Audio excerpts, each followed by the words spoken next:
የኢራን ሚሳኤሎች ያመሱት የመካከለኛው ምስራቅና የኢትዮጵያ ቀጣይ ዕጣ ፈንታ።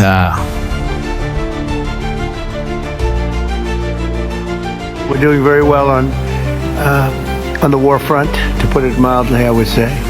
Somebody said, on a scale of 10, where would you rate it? I said about a 15. And we're going to continue to do well. We have the greatest military in the world by far. ዓለም የሶስተኛው የዓለም ጦርነት ደጃፍ ላይ ቆማለች። ከቴህራን ተራሮች እስከ ታይዋን የባህር ወሽመጥ፣ ከቀይ ባህር ሞገዶች እስከ ፋርስ ባህረ ሰላጤ ድረስ የሃያላኑ የጠመንጃ አፈሙዝ ተወድሯል። አሜሪካ፣ ሩሲያ፣ ቻይናና አውሮፓ በቀጥታም ይሁን በተዘዋዋሪ በገቡበት በዚህ የታሪክ መፋተግ ውስጥ የመካከለኛው ምስራቅ ምድር በሚሳኤል ነበልባል እየታመሰ ነው። ዛሬ የምንገኝበት የታሪክ ምዕራፍ የጦርነትን ታሪክ በሌላ መልኩ እያሳየን ነው። ከቴህራን የሚተኮሱት ዘመናዊ ሚሳኤሎች በሺህ የሚቆጠሩ ኪሎሜትሮችን አቋርጠው የዓለምን የኢኮኖሚ የደም ስር እየቆረጡ ይገኛሉ። እስራኤል በታሪኳ አይታው በማታውቀው መልኩ የሻሂድ ድሮኖችና የባላስቲክ ሚሳኤሎች ዝናብ እየወረደባት ይገኛል። ነገር ግን ጥቃቱ በእሷ ላይ ብቻ አላበቃም። የኢራን ሚሳኤሎች የአሜሪካ የጦር ሰፈሮችን፣ ግዙፍ የነዳጅ ማጣሪያዎችንና ስትራቴጂካዊ የንግድ ወደቦችን ኢላማ አድርገዋል። የዓለማችን ትልቁ የጋዝ ላኪ የሆነችው ኳታር የጋዝ ፕላንቷ በመመታቱ ንግዷን ለማቋረጥ ተገዳለች።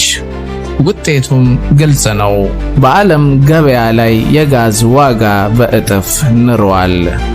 የሳዑዲ አረቢያ የነዳጅ ግዙፍ አምራች አምራኮ በሚሳኤል ሲጋይ ዓለም በነዳጅ እጥረት ልትነቃነቅ ተቃርባለች።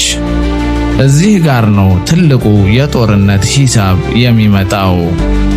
ኢራን በ$20,000 ብቻ የምታመርታቸውን ድሮኖች ለመጣል አሜሪካና እስራኤል እያንዳንዷን ድሮን ለመጣል $4 ሚሊዮን የሚያወጣ የጸረ ሚሳኤል ጥይት መተኮስ ግድ ይላቸዋል። ይህ የኢኮኖሚ ጦርነት ሀያላኑን እያደከመ ነው።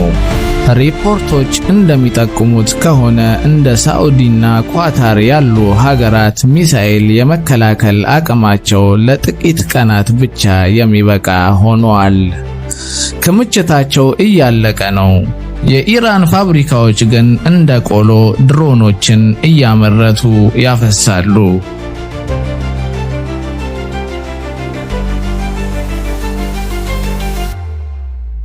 የሀገር ወዳድ ኢትዮጵያውያን ጥሪ፣ ጊዜው አሁን ነው። ጊዜው አሁን ነው የሚለው ድምጽ ከመላው የኢትዮጵያ ማዕዘናት እየናኘ ነው። የቀጠናው ሀገራት በሙሉ በራሳቸው ስቃይና ጦርነት ተጠምደዋል። ሳዑዲ አረቢያ ራሷን ከኢራን ሚሳኤል ከመከላከል ባለፈ ሌላ የምታስብበት አቅም የላትም። ግብጽ መርከቧን ወደ ደቡባዊ ቀይ ባህር ለማንቀሳቀስ የምትችልበት ስነ ልቦናም ሆነ ወታደራዊ ዝግጁነት የላትም። አሜሪካ በዚህ ምስቅልቅል ውስጥ ቀጠናውን ሊያረጋጋ የሚችል ጽኑና ታማኝ ኃይል ትፈልጋለች። ያ ኃይል ደግሞ ኢትዮጵያ መሆኗን ዋሽንግተን ጠንቅቃ ታውቃለች።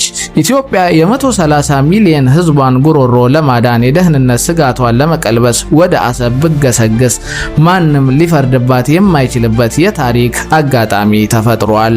ኢትዮጵያ አሁን ከሁለት ምርጫዎች አንዱን መምረጥ አለባት።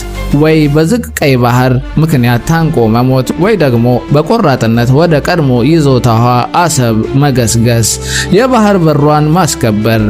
ዓለም በጦርነት በታወረችበት ሀያላን ሀገራት በራሳቸው ህልውና ተወጥረው ባለበት በዚህ ደቂቃ ኢትዮጵያ የራሷን እድል በራሷ የመወሰን መብት አላት።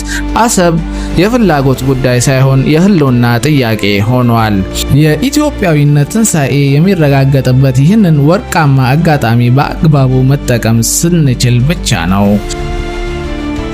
ማጠቃለያ፣ ውድ ኢትዮጵያውያን፣ ታሪክ በአይናችን ፊት እየተቀየረ ነው። ኢትዮጵያ የባህር በሯን ለማስከበር ወደ አሰብ የምታደርገው ጉዞ አሁን መጀመር አለበት ብላችሁ ታምናላችሁ ወይስ አሁንም መጠበቅ አለብን? የዓለም ፖለቲካ በኢትዮጵያ ላይ የሚኖረውን ተጽዕኖ እንዴት ታዩታላችሁ? ሐሳባችሁን በኮሜንት ላይ አስፍሩልን። ቪዲዮውን ላይክ እና ሼር በማድረግ ለሁሉም እንዲደርስ አድርጉ። ለቻናላችን አዲስ ከሆናችሁ ሰብስክራይብ ማድረጋችሁን እንዳረሱ። ኢትዮጵያ በክብር ለዘላለም ትኑር።